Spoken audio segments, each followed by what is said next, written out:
ওম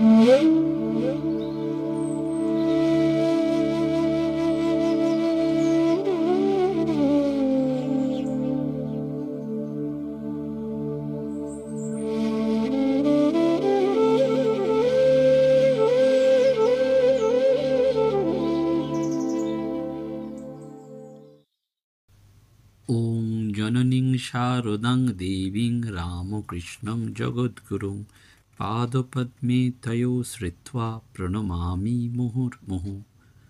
নমস্কার। শ্রী শ্রী ঠাকুর, শ্রী শ্রী মা এবং স্বামীজি মহারাজের রাতুল চরণে ভুলুণ্ঠিত প্রণাম জানাই। প্রাণারাম বাংলা ইউটিউব চ্যানেলে সম্প্রচারিত সৎকথায় প্রতিদিনের মনন এই ধারাবাহিক অনুধ্যানে আজকে স্বামী বিবেকানন্দের পৈতৃক আবাস এবং সাংস্কৃতিক কেন্দ্রে কলকাতা ভাবপ্রচার পরিষদ আয়োজিত একটি ভক্ত সম্মেলনে আমরা উপস্থিত থাকছি। আর সন্ধেবেলায়, অর্থাৎ সন্ধে ঠিক নয়, বিকালবেলায় 4:30 সময় বালিতে, এই পাঠকপাড়ার পাশে অর্থাৎ বালি থানার পাশ দিয়ে গেলে বালিতে শ্রী রামকৃষ্ণ আশ্রম, সেইখানে আমরা থাকছি মায়ের কথা অনুধ্যানের মধ্যে দিয়ে। আগামীকাল ও দুটি চরণসার আয়োজিত Ramakrishna Mission Institute of Culture গোলপার্কে এক মহতী ভক্ত সম্মেলন। আমরা এই প্রেক্ষাপটে দাঁড়িয়ে আজকে মা নর্মদার কথা স্মরণ করব। আমরা জানি যে নর্মদার যে পথ, সেটা প্রেম সাধনার পথ, এবং এই পরিক্রমায় অযাচিত অজস্র প্রেম সাধকের শূন্য হৃদয়কে ভরিয়ে দেন মা নর্মদা। এই প্রেম হৃদয় সবার, সকলে মিলে সেবা করেন, এবং যে সমস্ত সাধক নর্মদা তীরে অথচ পরিক্রমাবাসীদের সেবা করেন না, নর্মদা মা তাদের তীর থেকে সরিয়ে নেন। বলা হয় শিবকণ্ঠ নিঃসরিত নর্মদা। মাতা নর্মদা তাঁর পরিক্রমাকারীগণের জীবনকে করেন অমৃতায়িত। তিনি পরিব্রজনকারী সাধককুলকে কায়িক কৃচ্ছতা প্রদান করলেও ঘর্ম ঝরিয়ে অন্তরের মলিনতা মোচন করে সুশীতল শান্তিবাড়ি সিঞ্চনে সুশীতল করে দেন। আমাদের অধ্যাত্মভূমি ভারতবর্ষ, সেখানে বলা হয়েছে যে 7টি নদীকে যে কোনো শুভ কাজে স্মরণ করা হয়। গঙ্গে চ যমুনে চৈব গোদাবরী নর্মদা সিন্ধু কাবেরী। এবং ভারতীয় জীবনের সঙ্গে ওতপ্রোতভাবে জড়িয়ে দিয়েছেন ভারতীয় ঋষিরা। তপঃ কুরিয়াত রেবা তটে, রেবা মানে নর্মদা তটে, মরণং জাহ্নবী তীরে। গঙ্গা এবং নর্মদা এই দুই ভগবান বিষ্ণু ও মহেশ্বরের জীবন প্রতিমা। সেজন্য নর্মদার তটে সাধক যান সাধন করতে, উদ্দেশ্য সিদ্ধি লাভ। নর্মদা মা সেই অন্তরস্থিত দিব্যভাব প্রদান করে মানব জীবনের শ্রেষ্ঠ পুরুষার্থ লাভ করিয়ে দেন। ঋষি মার্কেন্ডেও নর্মদা পুরাণ রচনা করে মা নর্মদার মহিমা প্রচার করেছেন। সকলকে বলে গেছেন যে শুধুমাত্র নর্মদা পরিক্রমায় খুব অল্প বয়সেই মোক্ষ এবং সর্বসিদ্ধি করায়ত্ত হয়। আমরা রামকৃষ্ণ মঠ মিশনের অনেক সন্ন্যাসী মহারাজদের পাই, যারা এই নর্মদা তটে বা নর্মদায় পরিক্রমণ করেছেন। এবং আজও ওঙ্কারেশ্বর মন্দিরের পাশে আমাদের রামকৃষ্ণ মিশনের একটি ছোট্ট সেন্টার রয়েছে। সেখানে যে সন্ন্যাসী মহারাজরা রয়েছেন, তারা এই মা নর্মদাকে কেন্দ্র করে অবগাহন করে সেখানে জীবন অতিবাহিত করছেন। তাদের অদ্ভুত অদ্ভুত সব অভিজ্ঞতা, বিভিন্ন সাধকদের অদ্ভুত অদ্ভুত অভিজ্ঞতা। আমার ব্যক্তিগতভাবে একবারই এই ওঙ্কারেশ্বর, মহাকালেশ্বর এবং মা নর্মদায় স্নান করার সৌভাগ্য হয়েছিল। সেখানেও কিছু দুর্লভ অনুভূতি, অভিজ্ঞতা সঞ্চিত হয়েছিল। সেটা একান্ত মনের গোপনেই লালিত পালিত, তাই সেটি আর এই সর্বজন মধ্যে বিতরণ করছি না। কিন্তু সেই যে মহারাজদের সান্নিধ্য এবং গজানন আশ্রমে অতিক্রান্ত করা, গজানন আশ্রমে থাকা, ওঙ্কার পর্বতমালাকে পরিক্রমা করা আজও যেন চোখের সামনে একেবারে ভাসে। এই যে ঋষি মার্কেন্ডেও বলছেন যে সর্বসিদ্ধি এবং মোক্ষ লাভ হয়। সেজন্য নর্মদা মায়ের স্থূল পরিক্রমায় সাধক বুঝতে পারেন যে নর্মদা একটা নদী নয়, নর্মদা হচ্ছে একটা ভাব। যে ভাবের মধ্যে জীবন সঁপে দিয়ে জীবনেশ্বরকে পাওয়া যায়। আসলে নর্মদা পরিক্রমা হলো জীব থেকে শিব হয়ে ওঠার সাধনা। সেজন্য নর্মদা মায়ের ওপর সম্পূর্ণ নির্ভরতাই কিন্তু সাধককে দেয় সিদ্ধি এবং মুক্তি। আমাদের এই যুগে আমরা শ্রী মাকে পাই, যিনি বিগলিত নর্মদা, যিনি শিবস্বরূপ শ্রীরামকৃষ্ণের অপূর্ব অলৌকিক সৃষ্টি। নর্মদার প্রকৃত উৎস সন্ধান যেন মা শারদা জ্যান্ত দুর্গারই উৎস অন্বেষণ, পুরাণের কাহিনীর যেন নতুন বা আধুনিক বাস্তব রূপায়ণ। আমরা জানি যে সমস্ত দেবতার দেবতা হচ্ছে দেবাদিদেব মহাদেব শিবশম্ভু। জগতের শ্রেষ্ঠ আশ্রমবাসী সন্ন্যাসীদের একমাত্র আরাধ্য হচ্ছেন এই মহেশ্বর শিব। সেই মহাদেবের নীলকণ্ঠ থেকে জন্মেছেন মা নর্মদা। আর এই বিষ কি না, আধ্যাত্মিক জগতের প্রবেশদ্বারের মূল্যরূপ হচ্ছে বিশেষ শক্তি। এই বিষের কাজ কি না, সমস্ত প্রকার জীবত্বের সমূলে বিনাশ। ঠাকুর বলছেন, জাত সাপে ধরলে জীবের জীবত্ব 3 ডাকে ঘুচে যায়। নর্মদা মায়ের দর্শন মানে জীবত্বকে মেরে ফেলা, আর এই জীবত্বের মারণ কর্মে মা স্বয়ং এগিয়ে আসেন। সেজন্য নর্মদা মায়ের কোলে সন্তানদের কত বিপদ হয়, কিন্তু মা কখনো সন্তানকে ত্যাগ করেন না। অনেক বিপদ, দুঃখ, কষ্টের পরে সে মা নর্মদার উপলব্ধিতে দীপ্যমান হয়ে ওঠেন। এবং এই যে মা নর্মদার রূপ, সেটি কিন্তু কোথাও অস্থিরমতি চঞ্চলা বালিকার মতন, কোথাও বেপরোয়া উদ্ধত তরুণীর মতন, আবার কোথাও বা মাতৃত্বের স্নান্ত সমাহিত স্নিগ্ধ আনন্দময় মূর্তি। বিধাতার অপূর্ব সৃষ্টি। স্বয়ং দেবাদিদেব নিজের শরীর থেকে সৃষ্টি করেছেন এই অপূর্ব প্রতিমাকে। এবং নর্মদার পথ হচ্ছে লজ্জা ঘৃণা ভয়ের পথ। ঠাকুরের কথা আছে, লজ্জা ঘৃণা ভয় 3 থাকতে নয়।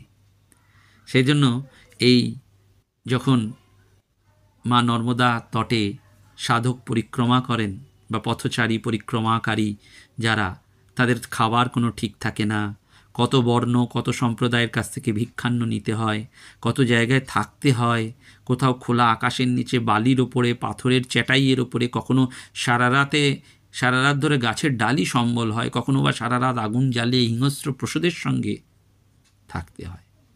ভয় বা নাট মন থেকে মুছে ফেলতে হয়। নর্মদা পরিক্রমার প্রতি পদে পদে সাধককে পরীক্ষা দিতে হয় মন তার কতখানি দেহবোধের পারে উঠে ঈশ্বর সন্নিধানে লিপ্ত আছে। এবং সেই জন্যে নর্মদা এই কথাটি এসছে, নর যুক্ত মদা। নর মানে জীবভাব, দেহভাব মর্দনে যিনি একম এব দ্বিতীয়ম, তিনি নর্মদা। এই নরভাবকে মর্দন করেন, বিনাশ করেন বলেই তিনি নর্মদা নামে খ্যাত। এই নরভাবটা কি? ওই কাম, ক্রোধ, লোভ, মোহ, মদ, মাৎসর্য, আসক্তি, হিংসা, দেশ, এই আত্মশ্লাঘা। যিনি মায়ের এই সুদীর্ঘ পথ পরিক্রমা করেছেন, তিনি বুঝতে পারেন যে নর্মদা মা কীভাবে তার সন্তানকে বা তার সন্তানের জীবভাব মর্দন করে তাকে শিবভাবে পরিণত করেছেন। এবং সেই জন্য এই নর্মদা পরিক্রমায় নানান বৈচিত্র্যের স্বাদ পাওয়া যায়।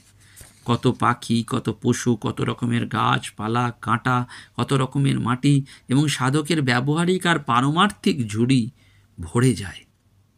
কারণ এই পথ আনন্দের পথ, এবং সমস্ত বিঘ্ন থেকে সাধককে রক্ষা করেন মা। বিপদে পড়লে সমস্ত সম্প্রদায়ের সাধক বা পরিক্রমাবাসী রেবা মন্ত্র জপ করেন। ঋষির নির্দেশ অনুযায়ী নর্মদার অপর নাম রেবা। এই রেবা হলো মন্ত্রশক্তি, শব্দশক্তি। এই শক্তি নিরাকার মহাঘোর রবে প্রতিনিয়ত বয়ে চলেছে। সেই শক্তির স্মরণ নিলে, অর্থাৎ আদ্যাশক্তি পরমা প্রকৃতির স্মরণ নিলে সমস্ত বিপদ থেকে তিনি রক্ষা করেন। সেই জন্য নর্মদার পথ হচ্ছে শুদ্ধ হবার পথ, পবিত্রতার পথ। ঠাকুরের কথা মেলান, ঈশ্বরকে মাতৃভাবে সাধনা বড় শুদ্ধ। তুমি মা, আমি তোমার সন্তান, এই ভাব আশ্রয় করলে অতি সহজে তাকে পাওয়া যায়। এই যুগে ঠাকুর যেটি বললেন, কত হাজার বছর পূর্বে ঋষি মার্কেন্ডেয় নর্মদা পুরাণে সেই কথাই যেন বলে গেছেন। এবং সেই জন্য এই নর্মদার পথ হচ্ছে প্রেমের পথ। ঋষি মার্কেন্ডেয় নর্মদা পুরাণ রচনা করে নর্মদার মহিমা প্রচার করেছেন। বলে গেছেন, নর্মদা পরিক্রমায় খুব অল্প সময়েই মোক্ষ এবং সর্বসিদ্ধি লাভ করা যায়। যদি মুক্তির আনন্দ পেতে হয়, মশগুল হতে হয়, তাহলে মা নর্মদার তীরে আসতেই হবে। এত আনন্দ, এত পথকষ্ট, এত অযাচিত সাহায্য, এত নিয়ম নিষ্ঠার চূর্ণ বিচূর্ণ হওয়া কেবল নর্মদা তটেই সম্ভব। ঝুলি কাঁধে সাধক মুক্তির আনন্দ পেয়ে 16 কলায় যেন পূর্ণ হয়ে যান। এরকমই এক সন্ন্যাসী মহারাজের কথা। সেই তরুণ সন্ন্যাসী মা নর্মদার পরিক্রমা করছেন, ব্রত ধারণ করেছেন যে নর্মদা কন্যাদের পূজা করেই শুভারম্ভ করেছেন পরিক্রমা। অমরকণ্টকই হচ্ছে মা নর্মদার উৎসস্থল।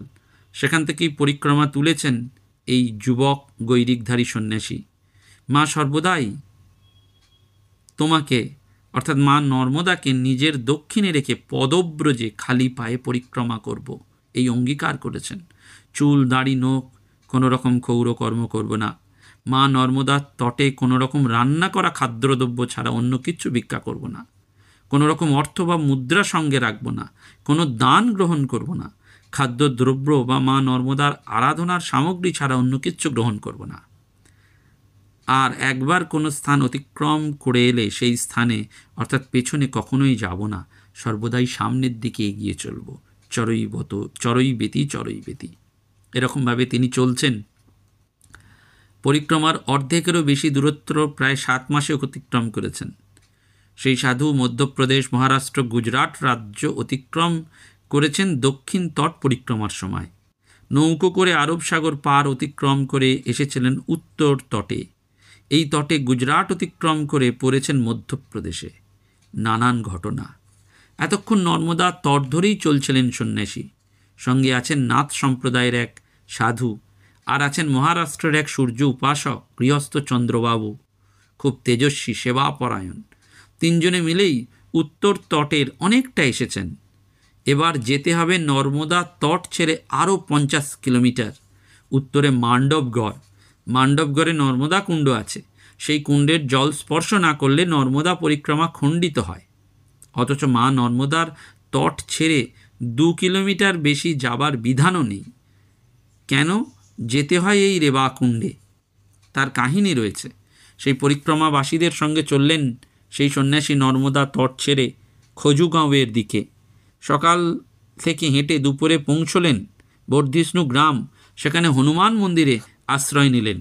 মন্দিরের পূজারী খুব সাত্ত্বিক, ভদ্র এবং নম্র। তিনি দুপুরে প্রসাদ দিলেন। দেরি না করে সেদিনই রওনা দিলেন কালীবাবড়ি গ্রামের দিকে। খজুগাঁও থেকে সেটা বেশি দূরে কালীবাবড়ি গ্রাম। বিকাল অতিক্রান্ত হয়ে সন্ধ্যাও অতিক্রম হয়ে গেল। রাত্রির অন্ধকারে সারাদিন হেঁটে তারা পৌঁছলেন কালীবাড়ি। রাস্তায় বহু গরুর গাড়ি, সব কালীবাবড়ির হাট থেকে ফিরছে। হাটের বাইরে এক রাম মন্দিরে পথ দেখিয়ে নিয়ে গেলেন গ্রামবাসী। এক বড় গাছের নিচে অনেকটা জায়গা নিয়ে এই রাম মন্দির। মন্দিরে সুন্দর সীতারামের মূর্তি। সকলে প্রণাম করছেন। এখানকার পূজারীজি খুব সুন্দর, শান্ত চেহারার, বিনয়ী। সকলে ওনাকে শ্রদ্ধা করেন। পরিক্রমাবাসীদের দেখেই উনি বলে উঠলেন, নর্মদে হর। সবাই জবাব দিলেন, হর হর নর্মদে হর। সাদরে সকলে মন্দিরের বিভিন্ন স্থানে আসন গ্রহণের ব্যবস্থা করে দিলেন। সেই যুবক তরুণ সন্ন্যাসী 3 জনের দলকে দিলেন একটা পৃথক কক্ষ। অনেকক্ষণ আলোচনা করলেন মা নর্মদার মাহাত্ম্য নিয়ে।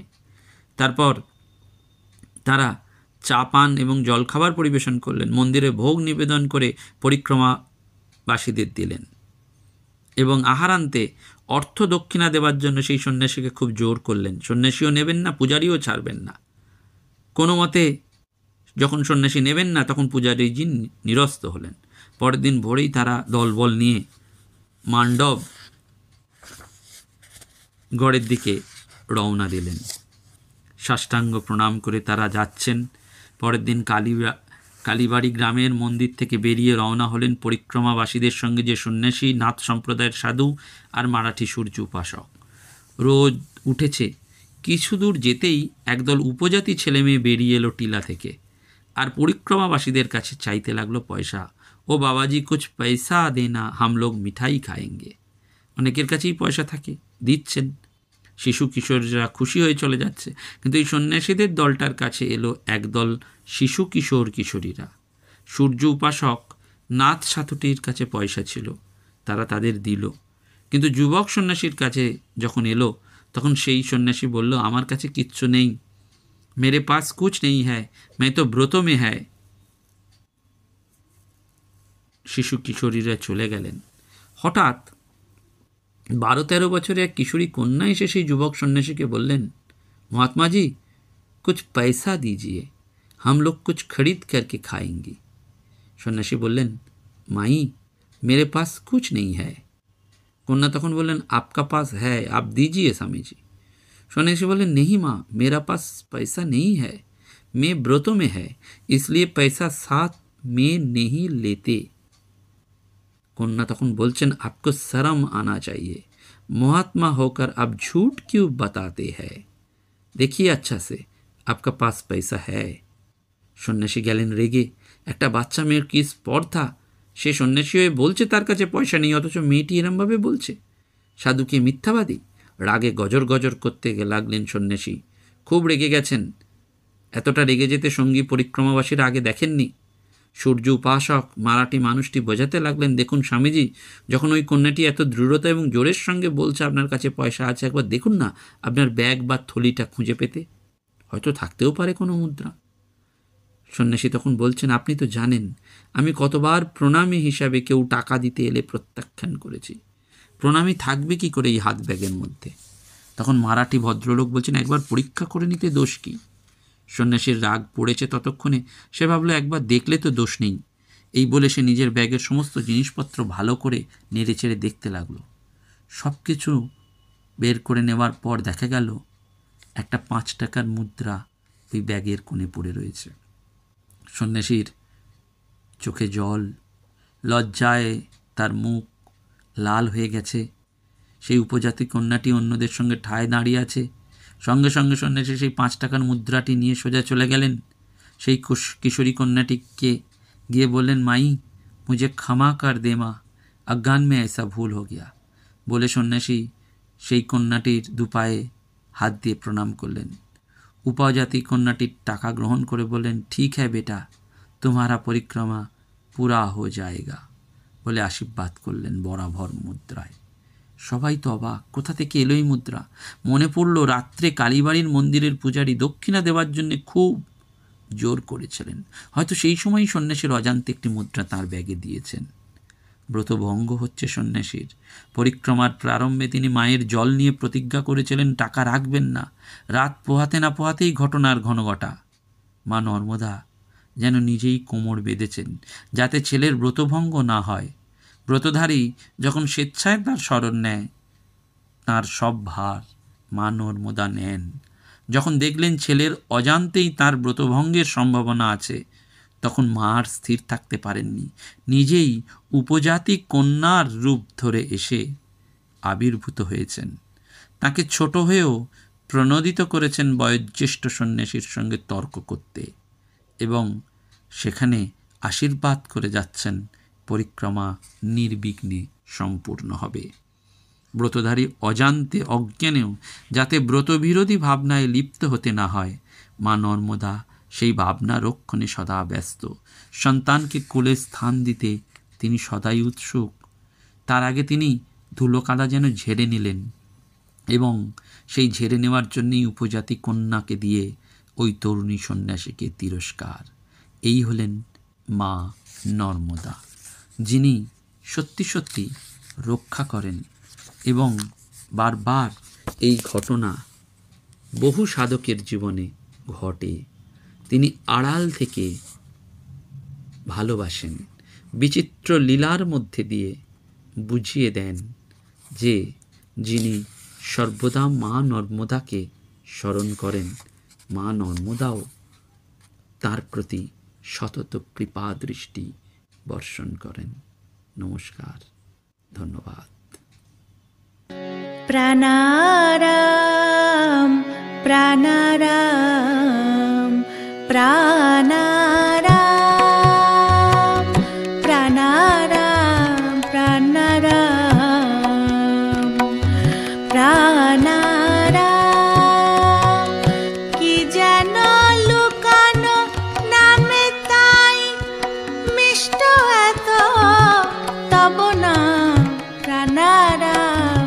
প্রাণারাম প্রাণারাম